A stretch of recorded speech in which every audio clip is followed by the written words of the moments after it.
Okay, quickly going to try to make these recordings.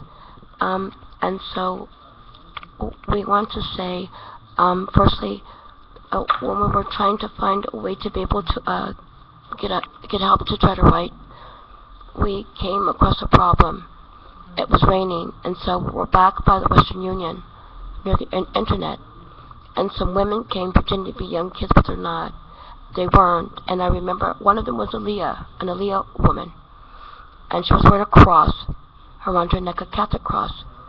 And there was a man, so-called homeless man, with a Mormon face, and there were other Mormon men and women, like Madonna Lourdes type women, and there was the barbershop person, and the Aliyah women were harassing me. One dark, looking like Dana Hutton, but not so dark as Dana Hutton, but just like the one that we got on film during my kidnapping, the one that everybody knew as Aliyah Dana Hutton, who actually killed Hassan Dur, our relative, during my kidnapping, with a bust of him. And the palace guards caught that her and Fake Mo actually murdered Hassan Dur during my kidnapping. And then the palace guard was died trying to get the film to safety with Israel. Israel has the film.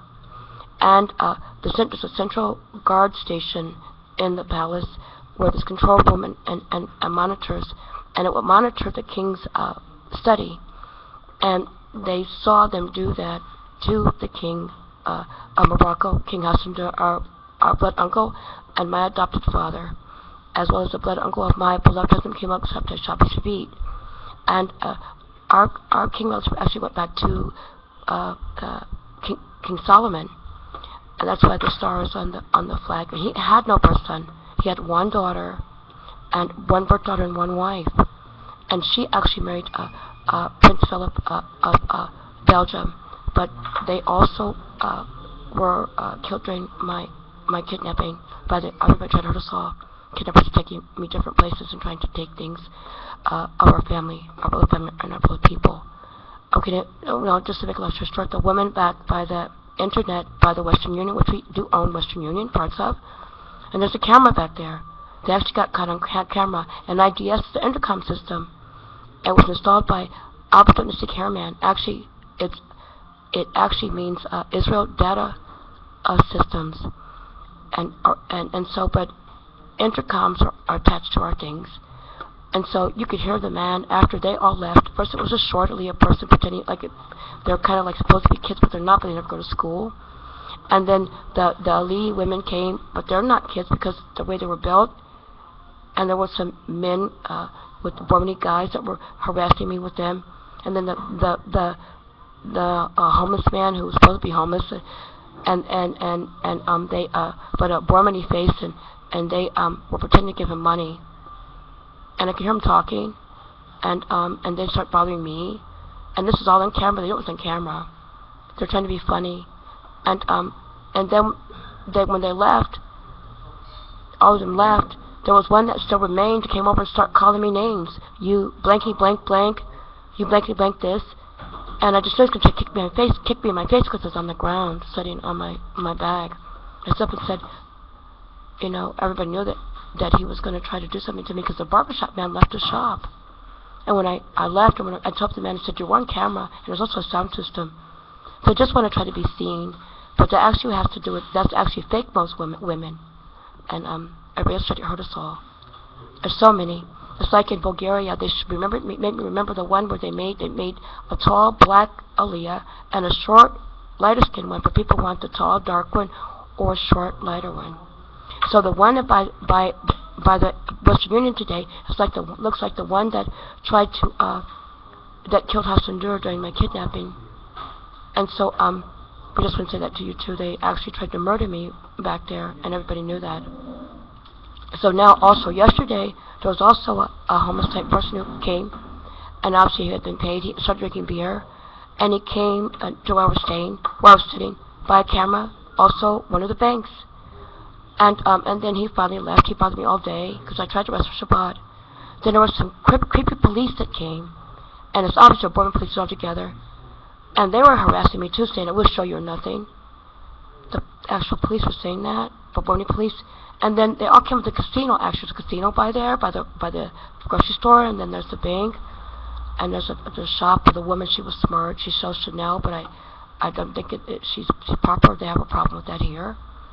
And so, to make a long story short, we own Chanel, right? It's not Nazi-owned. It was owned by our great-great-grandmother, and she was a Jew, and she was a Rothschild, and so we did a story like Ronald McDonald keeps us trying to take our things, so we explained it to you. Now, so then the Crooked police started harassing me, and then the Bormany, the other man that came to the casino, came up to me in front of the camera and wanted to attack me. So I just turned to look at the camera. I thought they were actually going to do something to me. And then I turned to the camera, and I just said, look, to the camera like we were instructed to do, our bank camera. And then the other piece came over, and that's why I was there after they started beating on him and hitting the man in the head really hard. And I started calling for the police. I didn't realize that was the police, and then they took out whatever. Somebody called the police, because I called the police, and the police came, and then the man left. But if they were trying to do something to me, the other man that got hit in the head could come back and say they did something. But I just think if they hadn't realized the camera was there, which it seemed like that's why they beat on the other man, the camera was there, and they couldn't do anything. And nobody else around called for anything. I was anyone called for help. The other people waiting for buses, they just pretended like it wasn't anything. I said, don't you know they could beat that man to death? Just even though the man was going to kill me, that's the man was going to kill me. Try to kill me anyways. So I just want to say that to you. So 2 incidents from yesterday and today. And so all in Bormany. And so we just wanted to say that to you too. Now the other thing we're going to talk about, we're going to have to stop this video and then talk to you about that they actually poisoned OLYMPIA here. Auntie-IMMA, NASIKA, OLYMPIA Rothschilds here, and the reason people are serious because she died from the poison. They put parasites in her food. When we finally got back home from here, we told her not to eat the meat. She wanted people to feel happy and about us. She was poisoned. It was really bad. So we tried to say that to you too. And then we know that the bad Americans tried to hurt us all. Bush and everybody had something to do with that. So I just want to say that to you too. Happened, me and my brothers came, we should put a TV when I were just really little kids. Remember till we came here? And so that's what happened to her. She was actually Scandinavian and Italian. You could see the Scandinavian in her. And she was our relative, and we loved her very much, and that's what happened to her. And so we just wanted to tell you that. And so we're going to make another video, and try to post that too, so you can hear this one as well.